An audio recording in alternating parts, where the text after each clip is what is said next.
You know his face from 50 Westerns, the person who always came through for everyone. But Randolph Scott's personal life made people in Hollywood look twice. His strange marriage to a rich woman from another state, his beach house was shared with another well-known star, when death finally took him. Some family members found out something that made them cry. In secret, this simple man had made so much money that it changed their lives forever. The actor who didn't smile much on screen won in the end. Randy Scott was born in Orange County, Virginia on January 23, 1898. But this wasn't where his family lived. It took place while they were visiting family. The 5 kids he has were all born in Charlotte, North Carolina. He was the only one who wasn't.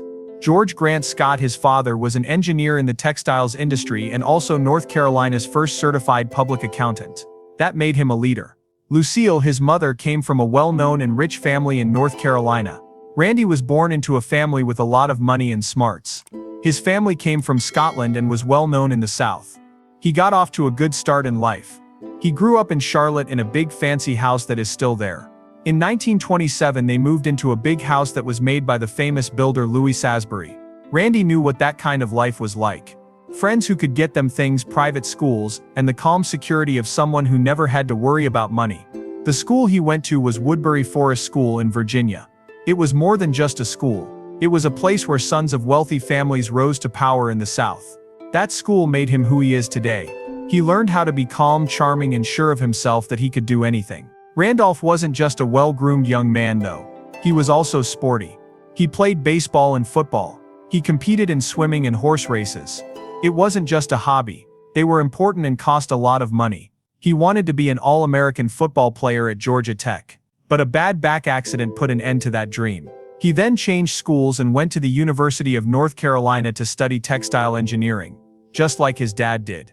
It's strange that the same sports, especially riding, later made him great for Western movies.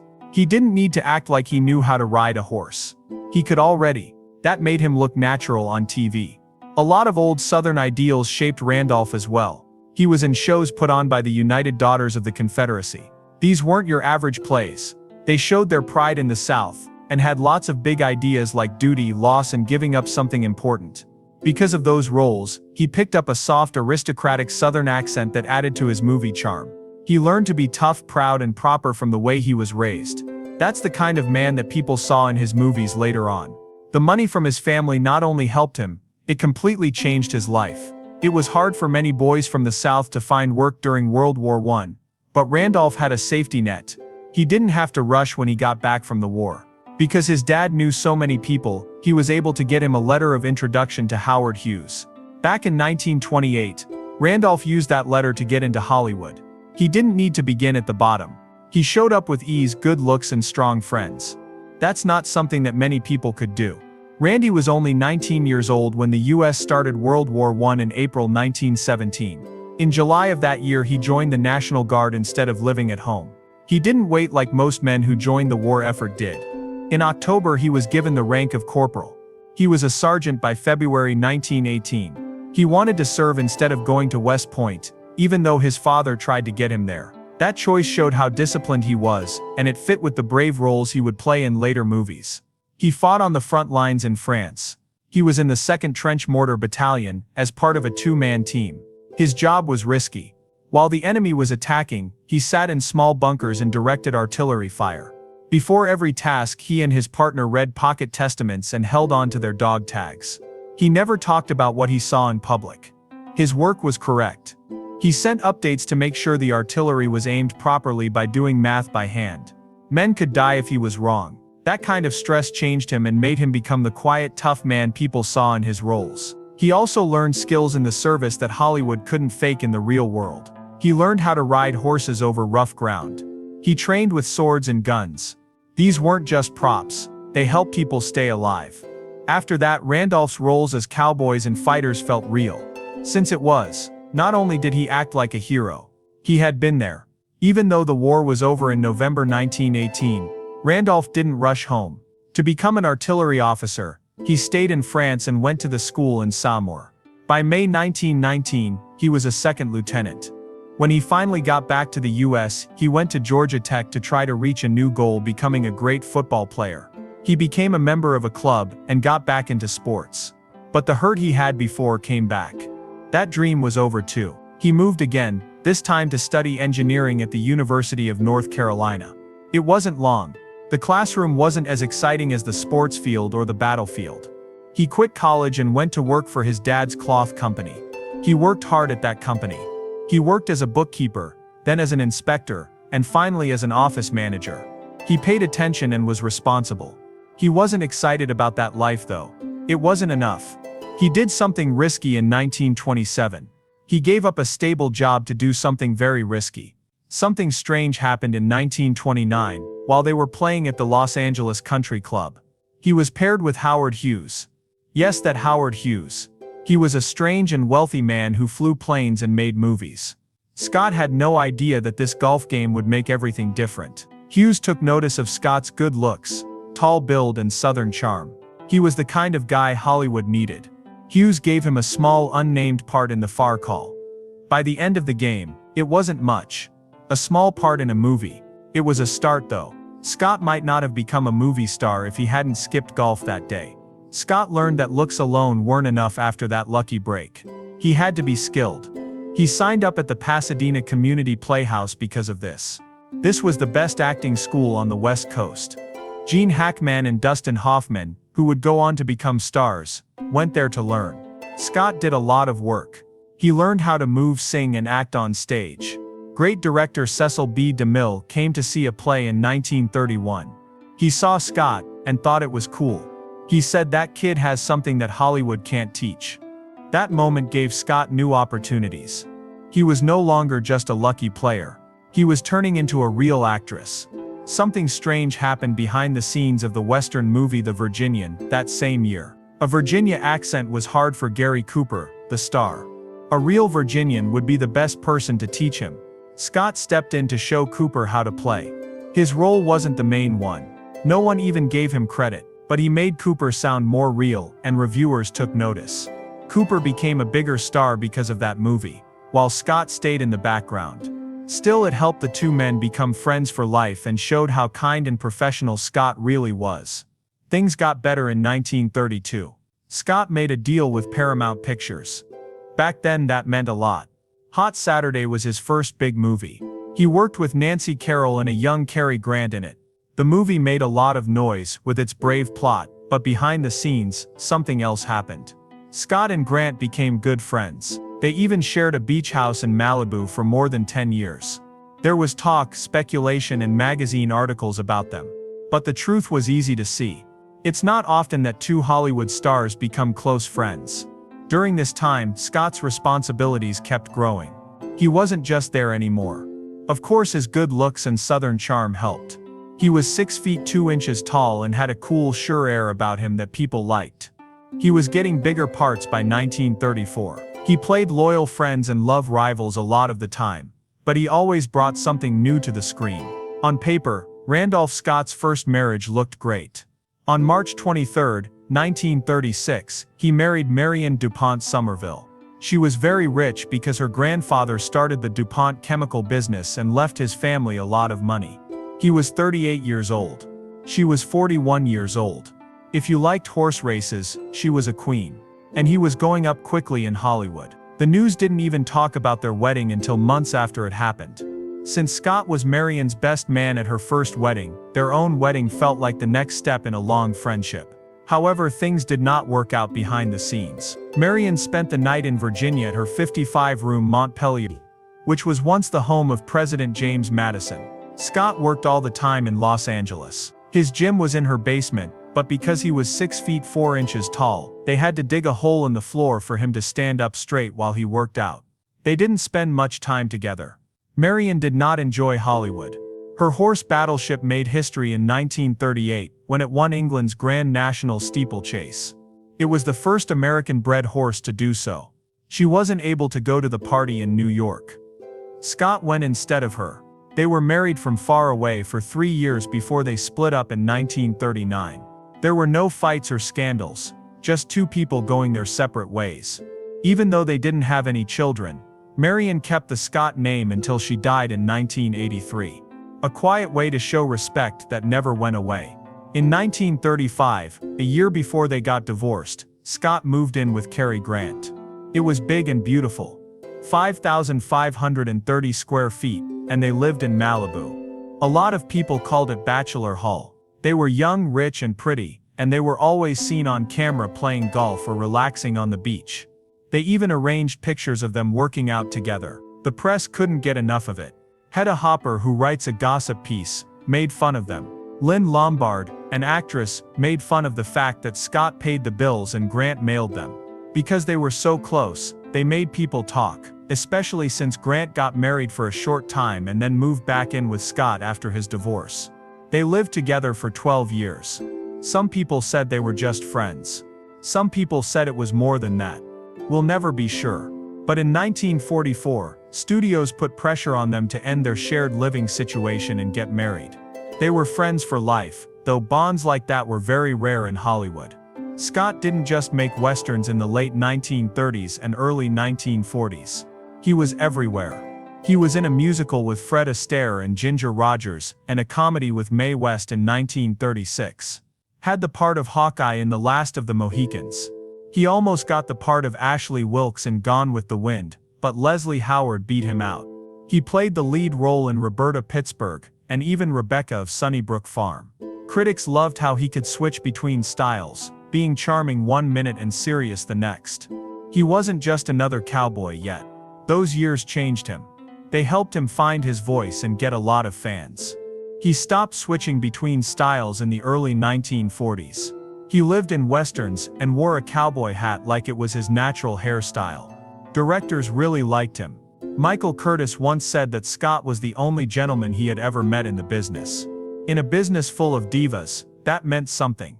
C.B. DeMille sent him to the Pasadena Playhouse to train early on before giving him big parts. He paid attention, learned, and never caused trouble. He worked with famous people like Henry King, Jesse James, and George B. Seitz, who was the last of the Mohicans. They looked up to his control. He was always on time, ready, and did a good job. He lived up to his image as a Southern gentleman behind the scenes. 2 parts. Changed everything. The Last of the Mohicans showed in 1936 that he could be the director of an action movie. With only 92 minutes, it was short, sharp, and full of thrills. Scott's Hawkeye was a brave hero. After that, Jesse James came along in 1939. Scott, Tyrone Power, and Henry Fonda all played Will Wright. In the US and Canada, the movie made more than $2.3 million. That year, only Gone with the Wind and Mr. Smith Goes to Washington did better. One scene with a horse got so much attention that it made Hollywood take steps to protect animals on set. That's how big the movie was. Scott was ready to serve when the United States joined World War II. He tried to join the Marines but was turned down because he hurt his back. He didn't just sit it out though, he did shows for troops on military sites with comedian Joe Dorita. He grew food for the government on his own land. He kept people up with war movies like Gung Ho, To the Shores of Tripoli, Bombardier, and Corvette K-225. These movies were more than just fun. They made us feel better. Scott became both a real and a made-up symbol of American power. He got married to Patricia Stillman in 1944. They were married for over 40 years until he died in 1987. They took in Christopher and Sandra as their own children. Scott's family life stayed strong and private while other Hollywood couples went out and got married quickly. He felt calm in a way that many stars never do. He was also good at business. He began Runoan Productions with director Harry Joe Brown in the late 1940s. The name was a mix of their names, Randolph and Brown. Most artists back then didn't have any power. Studios made all the calls, but with Runoan, Scott chose his own projects, which were mostly westerns. He was able to be more artistic and got paid more. This move changed his last few years in movies. The movie Bad Man's Territory came out in 1946. Scott played Mark Rowley, a police officer who deals with criminals like Jesse James and the Dalton Gang. $557,000 was made from the movie. That was a lot of money. People really liked it. It led to 2 more movies, and Scott was always a big draw at the movies. Not all of Randolph Scott's fame happened quickly, but between 1950 and 1953 something amazing took place. He made it into the top 10 of America's favorite male stars and stayed there for 4 years in a row. Any star would rarely do that, but it was especially rare for someone who made westerns, which didn't usually do well at the box office. Even stranger was the fact that Scott was already in his 50s, but his movies made a lot of money. In 1950 he was making $100,000 a movie, which is about $1.3 million today. People from all over the country, from towns to the country, stood in line to see his quiet but strong brand of justice. His fans ranged from kids with wide eyes to tough farmers and everyone in between. He turned into more than a star. He became a sign, but that rise wasn't just about the number of people. It was about how he told stories and the stories he told. In the 1947 show Trail Street, he played Bat Masters, a tough cop who was sent to a wild Kansas town to clean it up. There was more to the story than just action. In just 3 months, it brought in $360,000 in profits. Gunfighters came out the same year. After killing his best friend, Scott was a broken man trying to leave his violent past behind. He showed real quiet and strong pain. In 1949 he went even further with The Walking Hills, a dirty, dusty treasure hunt in the desert. Some parts of that movie were very Western, and some parts were very noir. Scott was very cool, steady and deeply human in the middle of it all. His look changed as his parts got bigger. Scott's face had changed by the late 1940s. Because it was shot outside in the wind and sun, it was tougher and clearer. He didn't try to hide his age though. He leaned into it. He felt more real because of his rough skin and cold eyes. You thought this man had seen some pretty bad things. Even when he wasn't talking, his face told stories. People thought of old stories like William S. Hart when they saw Scott's worn-out look, which made him stand out even more. He didn't need big scenes or lines that stood out. He had the power to make a whole scene heavy with just one look. After that, the most important part of his work began. They worked together on 7 westerns from 1956 to 1960. It wasn't a big-budget blockbuster. They were thin, tight, and full of meaning. Each one showed a different side of the Western hero, such as his pain, his doubts, and his loneliness. There are now 10 movies in the run-on cycle. They are 7 Men from Now, The Tall T, Decision at Sundown, Buchanan Rides Alone, Westbound Ride Lonesome, and Comanche Station. It was a lonely, dangerous world where doing the right thing cost a lot. They got rid of the old cliches and showed the Western for what it really was. In 7 Men from Now, Scott played a man who felt guilty all the time. Someone had killed his wife in a theft. He felt bad about himself because he turned down easier work out of pride, which made her take the job that killed her. He was driven in every step he took, and every man he met, by that pain. In the role of his foe, played by Lee Marvin, a charming killer who showed Scott's darker sides. Their fight wasn't just physical, it was also close to home. The movie did not end with a win. At the end there was still a man carrying his load, knowing that getting even couldn't bring peace. The Tall T got even deeper the next year. In one scene, Pat Brennan, played by Scott, tried to trade candy with a bull. That one moment said it all. In a way, he wasn't a bad guy. He liked to think things through and picked calm and wit over raw power. The story put him in a dangerous position with killers and a woman who wasn't guilty. But guns weren't the only thing that was dangerous. It was up to them. Could he help her? Was he able to trust his enemies? Could he leave? The stress never went away, and every choice hurt a lot. The movie is now in the National Film Registry because of this. In 1959, Scott played one of the most painful parts of his life in Ride Lonesome. He played Ben Brigade, a bounty hunter, but he didn't want the money. Just the right kind of punishment for him. His wife had been taken and killed years before. There was still the man who did it. Brigade caught the killer's brother, but not for money. They did it as a lure. In the very last scene, he burns down the tree where his wife was hung. That fire wasn't just the end of a chase. It helped them get better. Still strong and memorable. The next stop was Comanche Station. In 1960, it was Scott's last Western before he retired. It was a wonderful goodbye. Jeff Cody was the character he played. Cody had been looking for his wife, who had been taken by the Comanches for 10 years. He saved another woman because he thought that maybe, just maybe, he'd find her. She wasn't the one though. He kept his word though and took her home, making sure she is safe from bad guys along the way. His search and hope did not end when the battle was over. That was the last message Scott sent. The good guys don't always win. They just keep going sometimes. The movie Ride the High Country came out in 1962 and was just another cheap Western. It wasn't well known that Sam Peckinpah was the director yet. They didn't like his ideas because he was young, stubborn, and full of them. From the start there was trouble with the process. There were plans for MGM to film in the beautiful Mammoth Lakes, but the weather wouldn't let them. The company then told everyone and everything to move hundreds of miles away to Los Angeles' Bronson Canyon.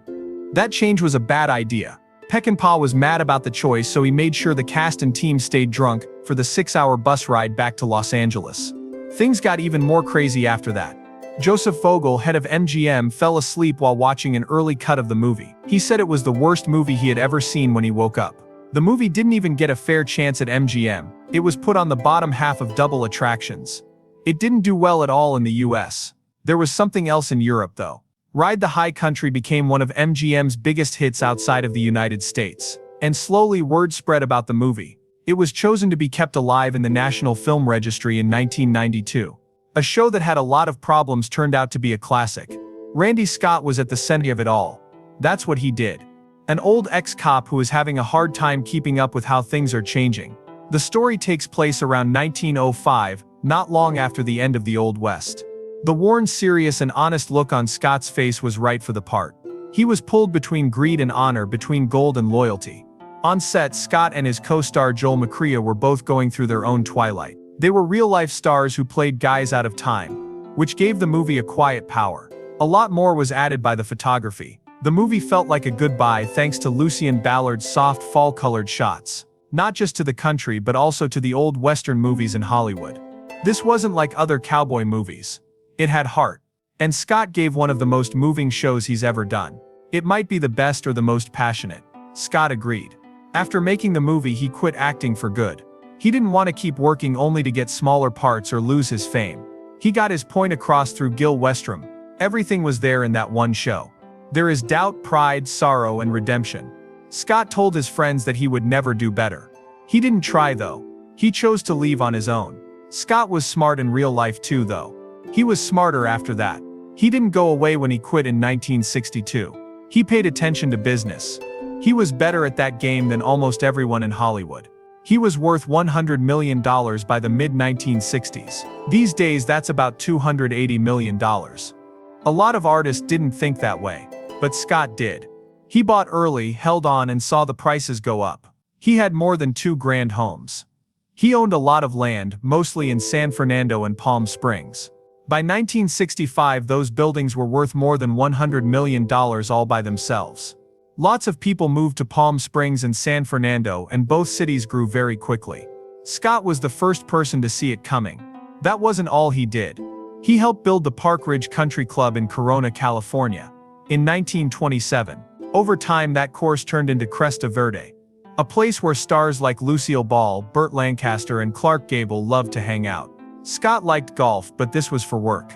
This course is one of the oldest in the US, and people still like to play there. Few people were able to combine his personal interest with making money the way he did. Randolph Scott killed himself in 1987, but he left behind more than just movies. He still had a lot of money, about $100 million. He had done better than most, even when inflation was taken into account. Cary Grant's fortune, on the other hand, was worth about $130 million today. The one with Katharine Hepburn around $30 million. Scott had scores that were out of this world. But in his later years the tough cowboy began to fade. He had issues with his heart and had trouble breathing. He went to the hospital more than once because of pneumonia.